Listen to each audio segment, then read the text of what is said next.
Shirt पहन रही, बस इतना जरूर कहा है, मेरी लाज रखना छोरी, मैं तुझे दूसरी जगह पढ़ने भेज रहा हूं, मेरी लाज रखना बेटा।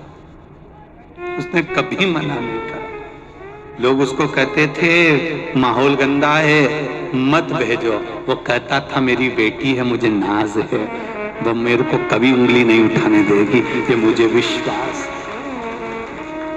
ये मेरी बेटी है। मेरा निवेदन है, बेटी धन है, बाप भी कोई दौलत से कम नहीं है। पापा जब तक जिंदा रहते हैं ना, पिता जब तक है ना, दुनिया का सारी दौलत तुम्हारी है। जब तक पिता है ना बेटियों, तब तक तुम दुनिया की सबसे सुंदर राजकुमारी हो और दुनिया की सबसे बड़ी सेठानी हो। और मेरे बेटाओं से भी निवेदन है, बेटों से, जब तक तुम्हारा पापा है ना, तुम्हें पलट कर देखने की जरूरत नहीं है, सारे दुख को वो झेल लेता है वो बेटा। पापा दौलत है, पिता दौलत है। उस पापा को, उस पिता को, उस बाबुल को पहचानो। माँ लाड लड़ाती है, धन दे देती है, तुम्हारी हेल्प कर देती है, पर पापा तुम्हें संवारने का प्रयास करते हैं। उसको पहचानो। पापा तुम्हारे दोस्त हैं, पापा तुम्हारी दौलत है, पापा तुम्हारे सखा हैं, पापा तुम्हारे मित्र हैं, और पापा तुम्हारे जीवन की सबसे बड़ी पूंजी है। जिसने पहचान लिया तो उसका,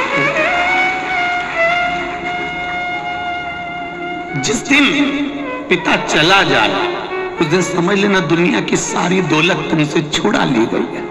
भले बंगला और कोठी तुम्हारा होगा, धन तुम्हारा होगा, गाड़ी तुम्हारी होगी, लोग बाद में मरने के बाद पगड़ी भी बांध देंगे, सब कुछ दे देंगे, सब तुम्हारा हो जाएगा। पर पिता चला जाए तो समझ लेना दुनिया की सारी दौलत चली गई। सारी दौलत। कुंवारी हो जब तक पिता से, रोज कुंवारी हो तो जब स्कूल से, कॉलेज से, ड्यूटी से आओ, एक बार पापा के पास भले शाम को बैठो, सुबह बैठो, पर पापा के पास बैठा जरूर करो, अपने दिल की बात उससे करा करो।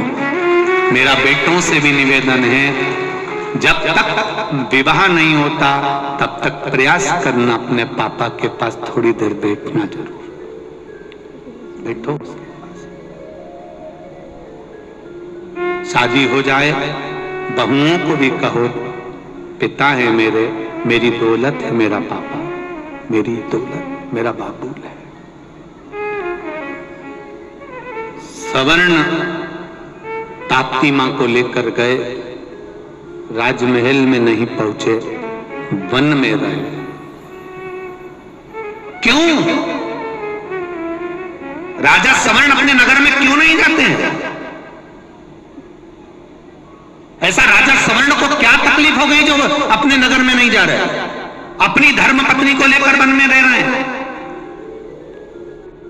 कारण क्या है?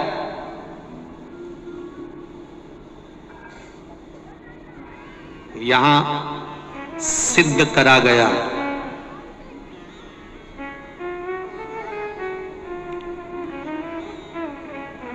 धर्म पत्नी को शादी के तुरंत बाद ये मत कहना कि ये फ्लैट मेरे नाम पर है, ये गाड़ी मेरे नाम पर है, ये घड़ी मेरे नाम पर है, ये बंगला मेरे नाम पर है। पत्नी को धीरे धीरे अहंकार आ जाएगा, वो सोचेगी सब मेरे पति का है, तो वो दूसरे पर हुक्म चलाना प्रारंभ कर देगी। ये राजा सवर्ण और ताप्ती की कथा है तो वन में रखा गया। वन में रहो, वन के विचारों को जानो। ताप्ती मैया वन में रही पति राजा सवर्ण के साथ में, तब ताप्ती तो मां ताप्ती है, उसको ये सब चीजें, वन में रहूं चाहे राशि ठाट में रहूं, जहां रहूं, मैं तो अखंड सौभाग्य देने वाली हूं, पति के अनुकूल रहने वाली हूं। जो नारी मां ताप्ती का कार्तिक महीने का स्नान करती है, उस नारी का अखंड सौभाग्य मां ताप्ती करती है, ये नित्यता है।